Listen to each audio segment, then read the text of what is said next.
We're often asked the question, how big should a missional community be? And those are important questions because there's a lot of logistics when you think about trying to mobilize a group of people on mission. What we've found is that when you start a group, you're going to want, at least from my experience, at least hopefully 6 adults that are pretty committed to the mission.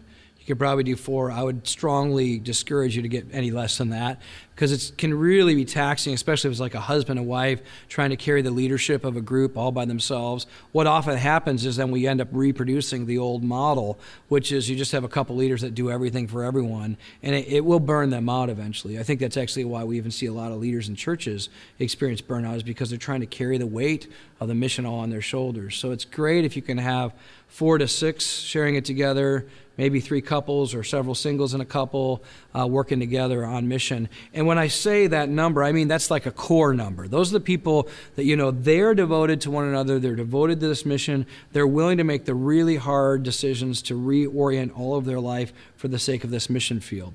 You may not be able to find a lot more than that at the beginning because most people are going to have to be discipled into that kind of living. And so to get 4 to 6 who really are going to do that is usually a pretty big deal.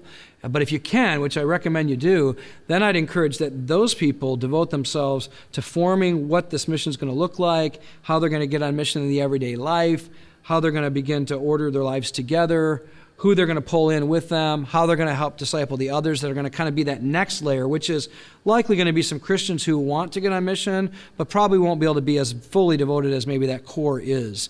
And that group will be part of the discipleship plan of the group. A lot of times people think, well, it's only discipling the people who don't yet know Christ. No, really, you're discipling all those people that you're leading to reach the people who don't know Christ, because that's part of the goal, is you're training them up in how to be disciple makers. And so then you're talking probably about 10 to 12 probably. That's a good starting point. If you make it a lot bigger than that, then likely what you'll find is you'll have a massive group of Christians that don't have any time for any more relationships because they're just trying to figure out how to be with each other, that they don't have any time to be with people who don't yet know Christ. And so I discourage them getting much bigger than that, especially at the starting point, because if you've got 20 to 30 people already that are Christians, you're probably not going to spend much time with people who don't yet know Jesus. So it's good to have that feel like we've got to go reach some people. We've got to go meet some people. We're kind of small right now. And so we found that actually creates a good sense of urgency to get out and get to know people and reach out and serve them. So those are some size pieces. Now here's the thing that I've also want to recommend. As you think about your size, don't count all the people that you're going to reach as those numbers, because you're going to find as you start reaching out to people, you might have 30, 40, even 50 different people that you're trying to reach as a missional community. So you're going to have to differentiate between those who are really core and those who are probably Christians really committed and those who are the people you're actually trying to reach. And you can have a pretty large number of people you're trying to reach because it's going to take you a while to get some significant traction with a few of those people in that larger crowd. So maybe even think, who's the crowd, who's the core, who are the committed, and who's the crowd as we think about even defining our missional community numbers. Now, as you experience this, you're going to find that having a large number of children is going to lead to some logistical challenges. And we love our kids. We want them on mission with us. We want them involved in the mission. And of course, a missional community isn't just a weekly event, but you will have weekly events. You will have events where you get them together. And so having more and more kids may lead you to wrestle with how big can we really get with a lot of families with young kids. That may limit your size. You're going to have to take that into consideration, because when you start seeing 10, 12, 15 kids in a household altogether, that's a lot of work just discipling them. So you'll have to think through that implication. It's nice if you can have a few families with small kids with a whole lot of people who don't have young kids, because they can all pitch in together and help. So think through that as you're thinking through your size challenges as well. Another thing to factor into your determination of size is the place in which you find yourself in. For instance, in many urban contexts, people are living in very cramped quarters in an apartment or a condo, and you're just not going to be able to fit a whole lot of people in those. And so who knows, maybe you'll have a bigger missional community, but you might have to determine, when we have meetings, we might have to be in 2 or 3 different places and share that leadership in different locations if we can't yet multiply and start new groups. But you are going to have to factor the size of the place you live in. So in a suburban context, you can probably get a lot bigger. in a warmer climate, you can do a lot more outside. There's just going to be different factors like that you're going to have to pay attention to. Now, here's another thing that I think it's important to pay attention to, and that is just social space, like true social space. There are realities about people doing certain things at a very small size, like what they call intimate space, and then there's kind of this personal space, which can often be 12 to 20, and then there's this social space, which is oftentimes can be 20 to 50, and then you've got this much bigger public space, like going to a big sporting event. Those are real sociological facts that you've got to take into consideration when you plan what you're doing, because you may want to do some big events with several missional communities together that's going to be big public space. But you're also going to find times you need to have much more personal space or social space depending on what you're trying to accomplish. So think through those things. For instance, I've watched some groups try to have intimate space with 30 people, and they have one person confessing a struggle with pornography, and they're going through all this stuff to help this guy get over pornography. That's probably not the best place to work through that issue. You might need to have 3 or 4 guys getting together with him on a weekly basis, which we call a DNA group, to help work through the real issues of his heart on a more intimate level.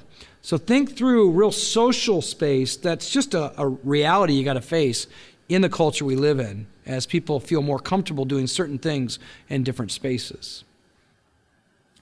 Now, as you grow, I've seen some groups get really, really big, and then they just split the group and they call it multiplication. Now, let's be clear, if you know your mathematics, that's not multiplication, that's called division. And there may be reasons why you might have to say, this is too big, let's break it up into 2 groups. But be careful you don't necessarily call that multiplication if you actually haven't made disciples and you haven't raised up leadership and you haven't sent out leadership to start something new. That's not truly multiplication. Just like if my family has more and more kids because of my wife and I's fruitfulness, but my kids never grow up and start their own family, we haven't actually multiplied families. We've just multiplied babies. And so we want to see multiplication of disciple-making disciples, which means when we look at our missional community, we want to start from the beginning with the expectation that we're going to train up some to eventually lead others to go on mission, either in the place we're at, maybe we just start another missional community to the place we're at, or to a new place where they're sent to, and they have the ability and the strength to start up a new group. Some of the things that I've learned that are helpful in that process is, first of all, starting with the end in mind. Make sure you tell your group that's where you're going. We want to eventually see some of you grow up into maturity. We want to train you to be leaders, and we want to be able to send you out with a group of people to start a new missional community. That's one of our goals. We want to state that very clearly so it's not a surprise to you when it happens. Second, by stating that, we're going to be held accountable to actually put in place mechanisms to actually train you up. So we're going to start to share leadership as you grow into maturity, so you start to experience leading this group before we send you out to lead a new group. So that's going to put in place a need for training, a need for leadership development. Then third, I've found that it's helpful to begin to identify who you think those people might be at some point to the group, because then the group can give you feedback right away on whether they would follow their lead. And if right away people go, no, I don't think you're ready, I don't trust you, then we can protect them from prematurely appointing them to something that they're not yet ready for. And then I've used a test for seeing if they really have leadership and have the character and have the vision. I'll take a group of men and women that say they want to start a new missional community, and I'll let them communicate that to the rest of the group and say, this is who we think we want to reach, and we'd like to take the next month to have you meet with us. And I instruct them to do that, to kind of let the group know we're going to be going at some point to start this new group. Would you like to meet with us and talk to us about it? If you're interested in following our lead into this new work, we'd like to meet with you. And I give them usually about a month to have those meetings. And then at the end of that month, I've taken those people who've expressed interest in starting a new group and said, at this night, we're going to set you apart in one part of our house, and everybody who wants to go with you is going to go to that part of the room, and they're going to start talking to you about forming this new missional community covenant of how you're going to reach those people together. If no one follows you into the room, you're not ready yet. If you haven't been able to recruit anybody to it, if no one trusts you enough to follow your leadership, if your character is not strong enough that anybody would submit to you, then we need to hold back and do some more work. I've seen churches make mistakes in appointing people to start new groups, but nobody wants to follow them, and then they just force people into those groups to follow them, and from the very beginning, it undermines the very leadership of the group because nobody really trusted them in the first place. So I want to have a time of testing where I can see if people would follow their leadership, and then if they're not ready, it allows me to train them better for the next season to prepare them to be ready to leave the next time we put them up. When a group starts to have a certain number of adults that are mature, that are effective in making disciples, let's say the group grows from 6 core to 12 core or 14 core, that's a good time to really seriously consider getting them ready to be sent out. Because if you wait too long, then what happens is it in some ways stagnates that growth that they're growing up into. It's like the teenager you have in your house where he's ready to leave. You can tell. He's wanting independence. He's wanting to make decisions on his own. But mom and dad are going like, no, and we don't let you make any decisions until you're on your own. And so what ends up happening is he's 28 years old and he's still not growing up because mom and dad are stagnating that kid's growth because they're so afraid of him failing. So I've found a lot of times groups will start growing and you look at their group and you're looking at them going, you guys have like 4 or 5 or 6 pretty solid believers in your group that if just given the opportunity and the right training and the right mentoring and coaching, you got to kind of push. If you push them out of the nest, they'd probably start to fly. But you're holding them back. You're keeping them from growing in their ability to make disciples. And I love how Jesus sends out his disciples, not when they're perfect, but when they're prepared enough. And then what happens is they get out on a mission and they learn where they really weren't prepared, where they still need to grow. And then they come back and he trains them more in the midst of their leadership, in the midst of their mission. And as a group starts to get to the size where you've got a few leaders like that, you're going to want to get them out to start beginning to lead so they can start to test the development they've been experiencing and see where they're lacking. And then train them up more. Now, here's a key. Don't miss this. If you send people out to start new missional communities, but you don't provide ongoing coaching and ongoing care and ongoing training, you'll send them out to learn, but they'll have no process time to work on where they're not strong yet. And so you want to get them out, but you want to get them out with good covering, good protection, good mentoring, good development along the way. There are going to be situations where you're going to see a group grow really fast. You might have an evangelist as a leader or a very charismatic leader, and everybody wants to get around them. And you're going to realize, man, we can't keep doing this. It's just too big. It's unwieldy. It's hurting people because it's so big. And you may have to actually multiply that out with a young leadership. Just if you do, you're going to have to give a lot of mentoring and coaching and covering for that.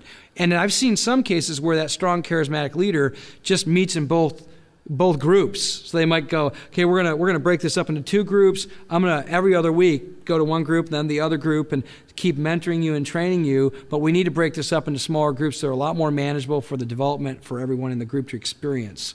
So you may have to think through creative solutions as the group gets bigger, whereas you allow them to get smaller so they can focus on development, but still receive the kind of training they need. If you got a highly charismatic leader, oftentimes they have the capability to do that anyway. It's just that the mechanism of the size and the limitations of the house are going to prevent them from being very effective. So they may need to break it up into 2 groups in order to be more effective in leading that group forward. And then make sure that they're very intentional about identifying future leadership and putting extensive time into those people.